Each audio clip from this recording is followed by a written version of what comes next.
All right, guys, welcome back to the channel. This is going to be part 3 in rear tire proprioception, learning to turn around objects, go over objects in such a way that it doesn't throw you off your line when you're in the sections. Come follow me as we head to the woods. Now before we get there, I want to draw a quick illustration and talk a little bit about measurements, because this circle is my comfort turn, how far and how tight I can turn with ease. And across the diameter, it's 11 feet. So this number is going to be significant later, and the distance between the back tire and the front tire track is about 2.5 feet.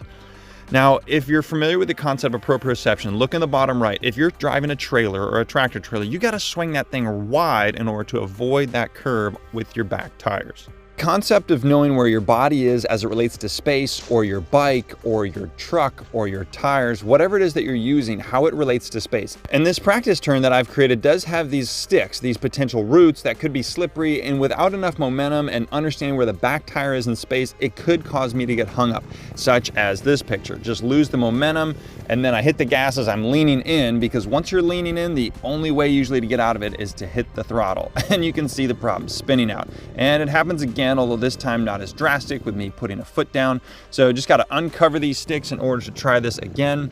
This time still getting hung up a little bit, not satisfied with it. So giving it too much gas, I think that time was just too fast around. So looking for this one right here, smooth and controlled, little bit of momentum so that I'm not having to gas it while my tire is over that obstacle.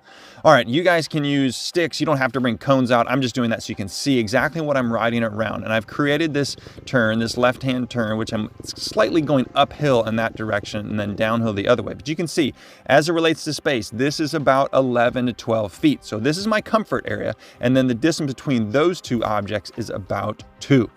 So this is still within my comfort zone. We'll see if I can ride it going forward up the hill this time. Not too challenging, although I did hit that little stick there on the left.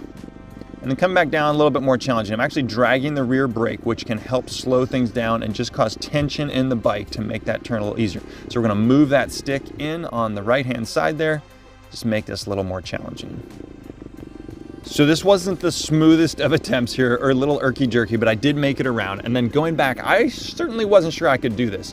This was really challenging, but I didn't want to hit my rear tire on that center obstacle. That's actually a stump with a lot of potential to throw me offline. So again, moving that stick in, and this time going this way, it's just not going to happen at all. All right, now coming up, I wasn't sure if I could make this using as much space as possible with that front tire in order to have clearance with the back tire, and I made it. So I'm gonna make it a little bit tighter. And here's where we gotta explore a little creativity. So popping that front tire up on top of that log in order to get the rear tire forward another 4 or 5 inches to get around that center obstacle. And then on the way back down, this did take multiple edits. I'm gonna leave all those out, but you can see in order to get around this, I'm gonna bring that rear tire to the left about, I don't know, 10 inches in order to get clearance to get around that inside stump.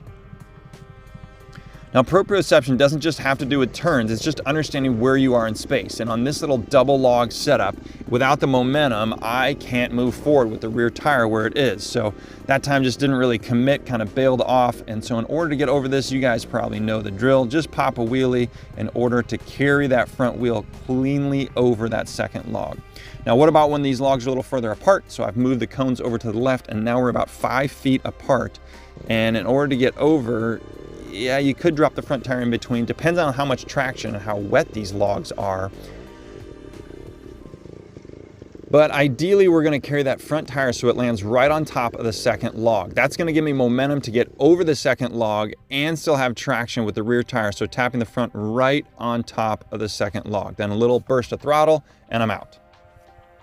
Guys, thanks so much for watching. If you haven't subscribed, please consider doing so. Hit that button below. It means a lot to me and the channel. I appreciate all the new subscribers that I've been gaining recently. And don't forget to comment. It does a lot for my overall desire to keep making these videos. So drop a comment below, and I'll see you next time.